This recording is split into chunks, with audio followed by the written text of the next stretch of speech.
আসসালামু আলাইকুম রহমতুল্লাহ। আশা করি আপনারা সকলে অনেক ভালো আছেন এবং সুস্থ আছেন। এই ভিডিও টিউটোরিয়ালে আমরা এইচটিএমএল এর কোর্স প্ল্যান নিয়ে একটু আলোচনা করতে চাই।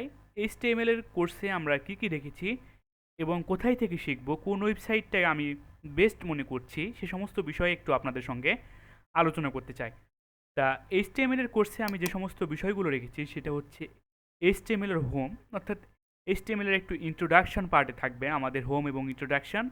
এইচটিএমএল এর বেসিক থাকবে, এইচটিএমএল এর এলিমেন্ট থাকবে, এইচটিএমএল এর অ্যাট্রিবিউট থাকবে, এইচটিএমএল এর হেডিং থাকবে। এই সমস্ত বিষয়গুলো কি এখন আপনারা জাস্ট জেনে রাখুন বা দেখে রাখুন। আমরা যখন কাজগুলো করব এ সমস্ত বিষয়, অর্থাৎ এইচটিএমএল যে সমস্ত বিষয় জানা দরকার ওয়েব ডিজাইনের জন্য, যে সমস্ত বিষয় লাগবে এ টু জেড, আমি সে সমস্ত বিষয় আপনাদের সঙ্গে একদম ভেঙে ভেঙে আলোচনা করব।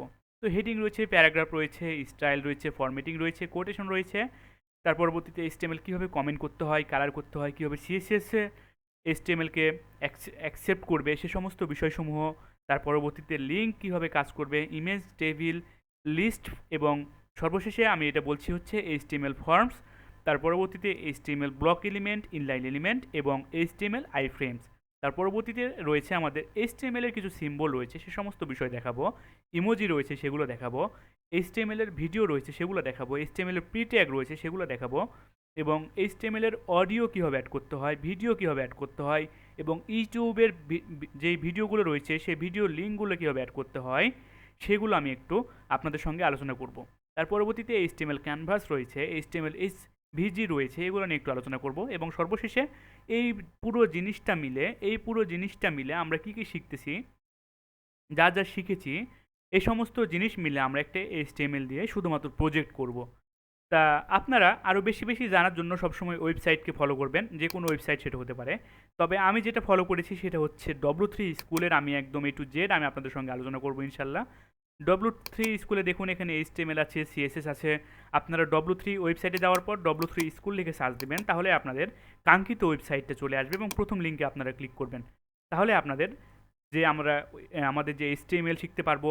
এছাড়া শুধু এইচটিএমএল নয়, সিএসএস থেকে শুরু করে, জাভাস্ক্রিপ্ট থেকে শুরু করে, পিএইচপি এবং আমাদের যে ডাটাবেস, সেগুলো এখানে আমাদের সুন্দরভাবে নোট আকারে দেওয়া আছে।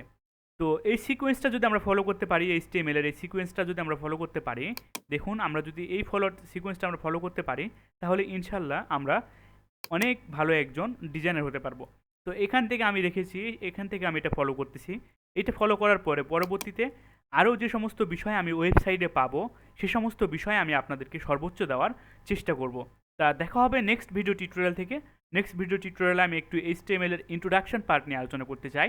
তার পরবর্তী ভিডিও টিউটোরিয়াল থেকে আমি একদম কোড করতে যাব, এবং কোডটা কোথায় করব, কীভাবে করব, কোন অ্যাপসের মাধ্যমে করব, সে সমস্ত বিষয় নিয়ে আমি আলোচনা করব। তো আজকে ভিডিও টিউটোরিয়ালটি এ পর্যন্তই। সকলে ভালো থাকুন, সুস্থ থাকুন। ধন্যবাদ সকলকে। আল্লাহ হাফেজ।